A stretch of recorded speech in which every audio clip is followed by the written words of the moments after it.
Hi everyone, this is my two videos showing me doing some work on a new knife which was supplied by Kylie over in New Zealand. I'm just putting a polish onto the blade here, and that is 2000 grit wet and dry sandpaper, just to bring a nice shine to the blade, as you see here. I have sharpened the blade, so when you're doing stuff like this, just be careful, don't throw it about like you saw me do at the beginning of the video. You will end up getting cut. Now I'm actually going to be, I've reprofiled the blade, made it more of a slight drop point, and just putting a final touch with the leather strop here. I've reprofiled the blade, it got a slight drop point at the front, and just about the halfway mark at the top there you'll see that I've rounded it off and taken a slight amount of metal off. The spine of the knife, just above the maker's mark, is left as is because I want the sharp edge for when using fire steel. I will be putting a handle on this, and that's obviously why you're watching the video, you'll see that. I'm just about to do a cut test here just to show you that it is sharp. And you can see the edge has got a nice polish on it. It's pretty much close to shaving point here.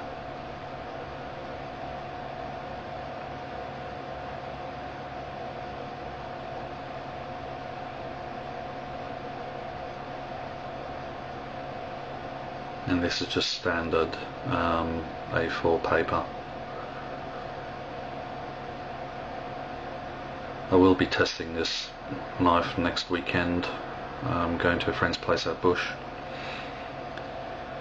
Okay, these are the slabs I'll be using for the handle, which will be deer antler.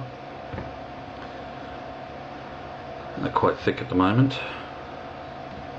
They need to be thinned out just quite a bit at the moment. I'm just testing it for size.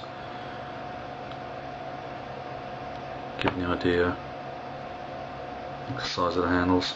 And here they are, they've been trimmed down, they're a lot smaller now.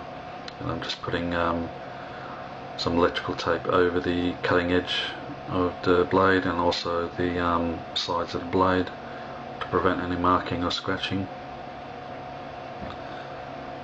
A few bits of this video have been fast forwarded because it took a lot of time, and there's no point showing everything at standard speed, otherwise we'll be here for 3 hours.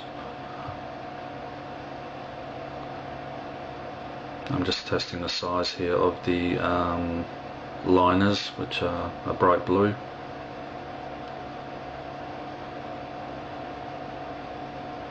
Just matching everything up, making sure the right piece goes on the right side. And no pins are going to be needed or screws are going to be needed for this because of the hole in the middle. Just marking the excess. Because of the holes in the middle of the handle of the tang, it's all going to be filled with epoxy, so it's all going to be held on with epoxy.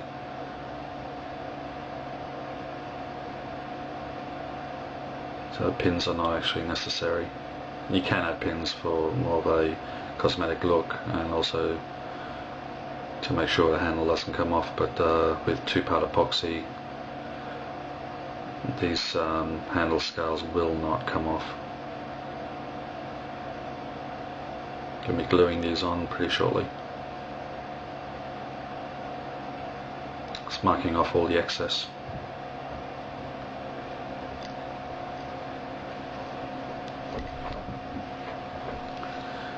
All of that's going to be removed,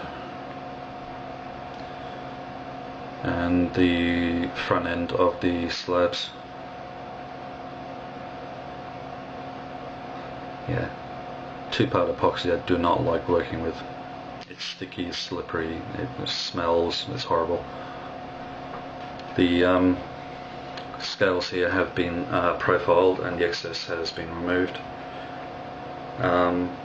Also the liners have actually been glued on previously to this, and I was in the zone. I was just busy doing work on this and I just completely forgot to film it. So sorry about that, guys, but it's no big deal. It's just the liners were just glued on with the same epoxy you see me adding here. It's adding a lot of it because it's got to fill the hole in the middle of the tang.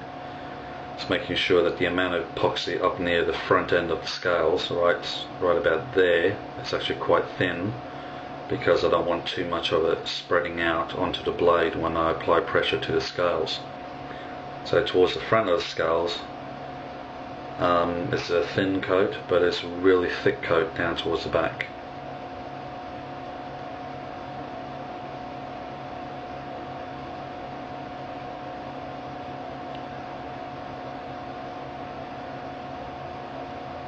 And it's important to have your clamps or grips adjusted to the correct size before clamping them down, which I forgot to do. So here I'm adjusting the bite of the grips here. Too tight, they'll damage the deer antler. Not tight enough, it won't work.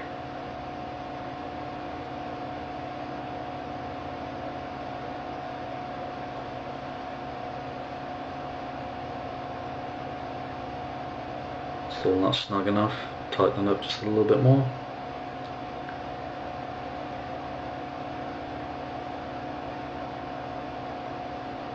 Yeah, another thing that's also when you're using epoxy and glue is getting everything just right before you clamp it, and even when you do clamp it down, you can have a tendency for the scales to actually slip.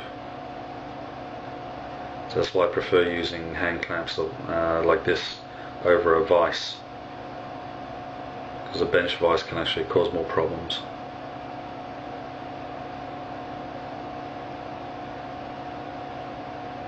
Okay, we're coming to the end of part 1 here, people, so if you want to see how it turns out, go watch part 2.